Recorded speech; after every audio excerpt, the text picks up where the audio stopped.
Today we will tell the story of David, starting from the moment he defeated Goliath and was recognized by his people. David, from shepherd to king of Israel. After defeating Goliath, David became a hero in Israel. His name was exalted by the people, and his bravery was celebrated in all the cities. However, his journey had only just begun. If before, he had faced a giant on the battlefield, now he would have to deal with even greater challenges: the envy of King Saul, relentless persecution, and the waiting time until the fulfillment of God's promise. Upon returning to Jerusalem, David was received with great acclaim. The streets were filled with people singing songs in his honor. The Israelite army was filled with a new hope. However, this euphoria stirred resentment in King Saul's heart. He realized that the young shepherd, now a victorious warrior, would win the love of the people and, more than that, God's approval. This thought began to consume his mind, awakening a fear of losing his throne. Saul's distrust grew day by day. He started watching David with eyes full of suspicion and jealousy. Although the young man was still in his service, Saul saw him as an imminent threat. Even Saul's own son, Jonathan, became David's best friend and recognized him as God's chosen one. But even this friendship couldn't contain the king's fury. As time passed, Saul's jealousy turned into violent actions. On more than one occasion, he tried to take David's life. Inside the palace itself, traps were set to eliminate the young warrior, but God protected him, and there was always a way to escape. When the situation became unbearable, David had to flee.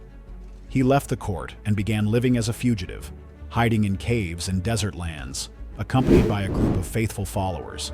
During this time of exile, David, now a bit older, demonstrated his leadership and character. He gathered men who were also fleeing oppression, forming a group of brave warriors. Even while living in harsh conditions, David did not lose his faith. He kept seeking God and refused to act out of vengeance. On one occasion, he had the chance to eliminate Saul while the king rested in a cave.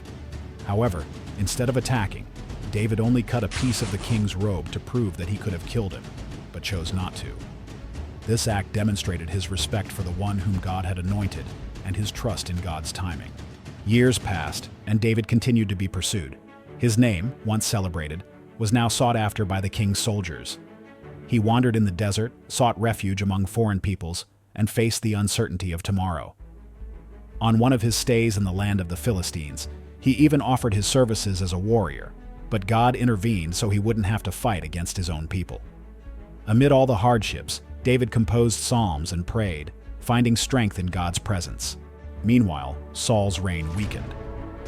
The weight of his disobedience to God and his emotional instability led him to wrong decisions and lost battles. The Spirit of God was no longer with him, and his insecurity even led him to consult a witch for answers. But nothing could prevent the tragic outcome that was drawing near. In a battle against the Philistines, Saul and his sons were killed. The Israelite army was defeated, and Saul's body was exposed as a war trophy by the enemies. The news of Saul's death reached David, who mourned deeply. Despite everything, he never desired the king's downfall, knowing that this man had been anointed by God himself. As a gesture of respect, he ordered that Saul and Jonathan be given a worthy burial. With Saul's death, the path to the throne finally opened. David was anointed king of Judah, but there was still resistance to him taking the throne of all Israel. For years, the house of Saul and the house of David fought for control of the kingdom. However, little by little, David gained the people's trust and was recognized as the true king of Israel. Finally, he triumphantly entered Jerusalem, where he established his capital and began a reign marked by justice, wisdom, and devotion to God. David not only strengthened Israel militarily, but also brought the Ark of the Covenant to Jerusalem, restoring the worship of the Lord and spiritually unifying the nation. His reign was prosperous, and he expanded the kingdom's borders, making Israel a respected power among neighboring nations. However, his journey would still be marked by challenges and trials, for even the most faithful men can make mistakes and face consequences. The story of David teaches us that God fulfills his promises in the right time. He did not take the throne by force, but waited with patience and trust. His journey was filled with challenges, but he remained faithful, even in the hardest times. David shows us that true leadership is not in strength, but in humility before God. Just as he faced giants, persecution, and uncertainty, each of us has our own journey. But when we trust in God, we can be sure that He is preparing something greater for our lives. If you want to continue this story, write "I believe" in the comments, and we will continue David's journey. Thank you for watching until the end. Don't forget to like the video, subscribe to the channel, turn on notifications, and share with your family. See you soon.